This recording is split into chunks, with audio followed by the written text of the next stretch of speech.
और जिन संकल्पों को लेकर आए थे, नैतिकता के जिन पैमानों के दावे कर करके आए थे, वो पूरी तरीके से खोखले साबित हो गए। तो कौन कलंक साबित हुआ, यह हमें कहने की जरूरत नहीं है।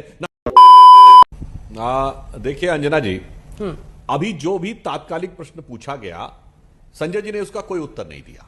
आम आदमी पार्टी के सभी प्रवक्ता गणों की आज स्थिति यह है कि जो जो इन्होंने बोला है अंजना जी, इसमें से 90% ये हर डिबेट पे बोलते हैं, विषय चाहे कोई भी हो। मतलब यह हो गया कि इस वर्तमान विषय पर यह भी कहने का साहस नहीं जुटा पाए कि इन्होंने तथाकथित नैतिकता के आधार पर इस्तीफा दिया है। यह भी नहीं कह पाए कि किसी कानूनी तकनीकी कारण से इस्तीफा दिया है। यह भी नहीं कह पाए कि केजरीवाल जी के संकेत, आदेश या निर्देश पे इस्तीफा दिया है, बल्कि वही सारी बातें जो पूर्व में यथावत कहते आए हैं। मतलब अगर यह कहा जाए कि कभी कभी होता ना कि फोन में आप कहते हैं कि इसके लिए व्हाट डायल 1 फॉर दिस। हाँ, तो देखिए अभी सुधांशु जी नैतिकता का पाठ पढ़ा रहे थे। इनके जो पार्टी के युग पुरुष हैं आदरणीय आडवाणी जी, उन्होंने क्या चिट्ठी लिखी थी कि भारतीय जनता पार्टी दीनदयाल उपाध्याय जी के सिद्धांतों से भटक गई है। यह किसने लिखा? आडवाणी जी ने लिखा, मैंने नहीं लिखा। तो पहली बात तो दीनदयाल उपाध्याय के सिद्धांतों की बात आपके मुंह से अच्छी नहीं लग रही। दूसरी बात, आपकी पार्टी का चरित्र क्या है भूल गए आप। आप वो पार्टी है मान्यवर जिसके राष्ट्रीय अध्यक्ष बंगारू लक्ष्मण जी को रक्षा सौदे में कमीशन और रिश्वत लेते हुए कैमरे पर पकड़ा गया था। इनके एक नेता थे केंद्रीय मंत्री, उन्होंने कहा पैसा खुदा तो नहीं, खुदा से कम भी नहीं। अभी 40% कमीशन का मामला कर्नाटक में आया। येदुरप्पा हो, शिवराज सिंह का व्यापम घोटाला हो, घोटाले और भ्रष्टाचार की बात आप कर रही हैं अंजना जी। अभी ताजा मामला बता रहा हूं, 72 प्लॉट एक मंत्री का निकला है उत्तर प्रदेश में। 72 प्लॉट। पूछे सुधांशु जी से, इस्तीफा देगा वो मंत्री इनका?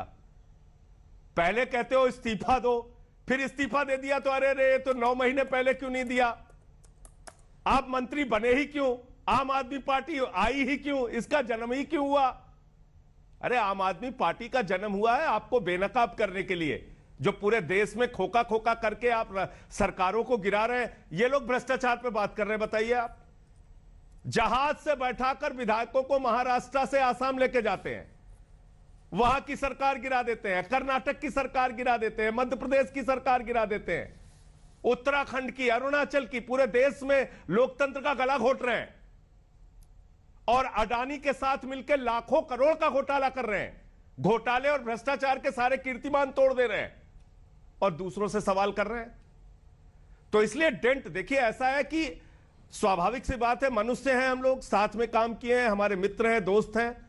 सत्येंद्र हो, मनीष सिसोदिया जी हो, उनका अपना परिवार है, उनकी पत्नी बीमार है। उन्होंने वाकई दिल्ली के लिए एक बेहतरीन और अच्छा शिक्षा का मॉडल दिया। आज आपने उनको पकड़ के जेल में डाल दिया तो हम खुश तो नहीं होंगे, निश्चित रूप से तकलीफ होगी। जो भी संवेदनशील व्यक्ति है उसको तकलीफ होगी, इनको खुशी होगी, क्योंकि ये वो लोग हैं जो दूसरों का गर्दन दबाकर, नफरत फैलाकर, देश को तोड़कर खुश होते हैं, जश्न मनाते हैं। तो इनके लिए खुशी का कारण हो सकता है। संजय जी, बाकी जो भी संवेदनशील व्यक्ति है उसको तकलीफ होगी, कोई इसमें। लेकिन मैं जरूर पूछना चाहता हूं कि ठीक है, इन दोनों मंत्रियों का इस्तीफा हो गया, भारतीय जनता पार्टी के शीर्ष नेता नरेंद्र मोदी जी जिस अडानी को अपने जहाज में लेके घूमते हैं, उस पर जांच कब शुरू होगी? उस पर कार्रवाई कब होगी? यह हजारों लाखों करोड़ का घोटाला और हजारों करोड़ की ड्रग्स का धंधा उसकी पोर्ट पे पकड़ा गया, उस पर कार्रवाई कब होगी?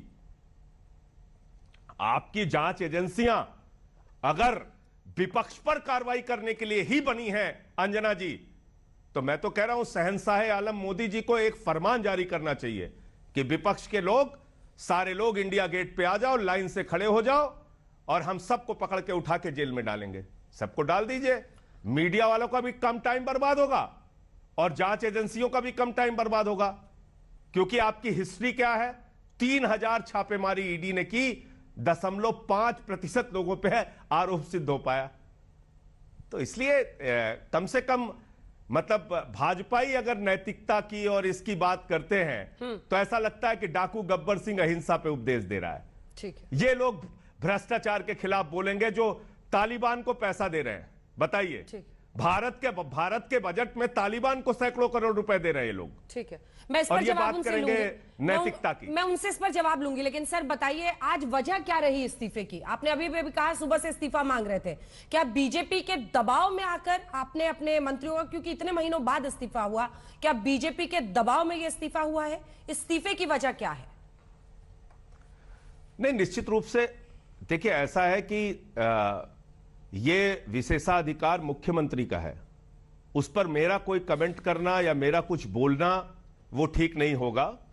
तो जब तक मुख्यमंत्री जी का इस पर कोई बयान नहीं आ जाता, मैं उस पर कोई टिप्पणी नहीं करूंगा। लेकिन मैं ये जरूर कहूंगा कि भाजपाइयों को अपने गिरेबान में झांकना चाहिए। और एक ताजा उदाहरण अभी तो बता रहा हूं आपको, 72 प्लॉट निकले हैं इनके मंत्री पे, उसी का इस्तीफा करवा के दिखा लें।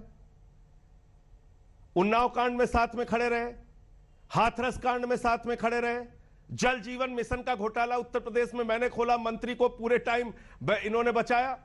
सतीश दुबे इनका बेसिक शिक्षा मंत्री था, उसके सतीश द्विवेदी, उसके खिलाफ मैंने घोटाला खोला, उसको पूरे टाइम बचाया। किस पे कार्रवाई की? राम मंदिर में चंदा चोरी का पूरा एकदम प्रमाण दे दिया। 5 मिनट के अंदर 2 करोड़ की जमीन 18.5 करोड़ में ट्रस्ट ने खरीदी। उस पर कितनी कार्रवाई की इन्होंने, आप मुझे बताइए ना। तो इसलिए ठीक है, मैं अब जवाब लेती हूं उनसे। बीजेपी के लोग आपने कहा कि से पहले देख तो लिया करें, 40% कमीशन चल रहा है कर्नाटक में। अंजना जी आत्महत्या कर रहे हैं वहां के ठेकेदार। ये लोग बोलते हैं, अब मतलब पता नहीं क्यों कैसे बोल भी पाते हैं, मुझे तो आश्चर्य हो रहा है। ठीक है, आपने कहा कि इस्तीफे पर पहले मुख्यमंत्री ले रहे हैं आप, मुख्यमंत्री अरविंद केजरीवाल का बयान है। ठीक है, आपके युग पुरुष ने भाई चिट्ठी लिखी थी। आपने कहा कि मुख्यमंत्री पहले इस्तीफे पर अपनी बात करें कि भारतीय जनता पार्टी। देखिए अंजना जी, अभी जो भी तात्कालिक प्रश्न पूछा गया, संजय जी ने उसका कोई उत्तर नहीं दिया।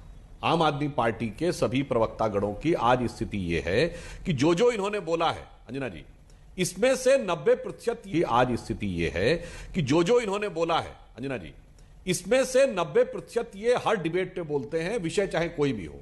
मतलब यह हो गया कि इस वर्तमान विषय पर यह भी कहने का साहस नहीं जुटा पाए कि इन्होंने तथा कथित नैतिकता के आधार पर इस्तीफा दिया है।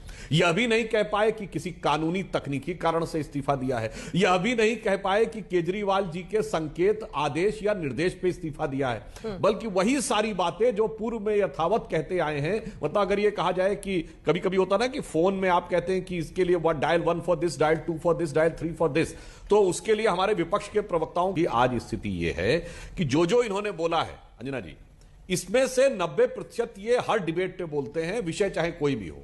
मतलब यह हो गया कि इस वर्तमान विषय पर यह भी कहने का साहस नहीं जुटा पाए कि इन्होंने तथा कथित नैतिकता के आधार पर इस्तीफा दिया है।